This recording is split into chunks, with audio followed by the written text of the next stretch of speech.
Hello everyone and welcome back to our YouTube channel. In today's tutorial, we will show you how to easily upload an image to your Weebly website. So let's dive in. First of all, open a web browser on your mobile device and go to Weebly's official website, that is www.weebly.com. And from there, make sure that you are logged into your account, and once you are logged in, you will be directed to the dashboard. Select the site that you want to edit by clicking on the option saying Edit Site. And once you click on it, the website editor will open.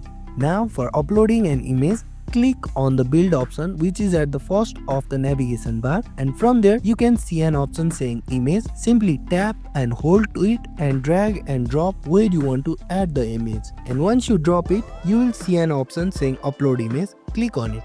The Weebly will give you the liberty on which photo you can upload from your device. Simply click on the option saying upload a photo from your computer, and then you will be redirected to your photo album.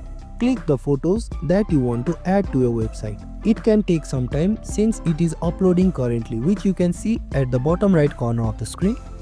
Once the uploading is completed, you can see the image that you just selected is uploaded on your Weebly website. And now you know how you can add an image to your Weebly website. And if this video was helpful, don't forget to like, share and subscribe to our YouTube channel. Thank you for watching and we'll see you in the next video.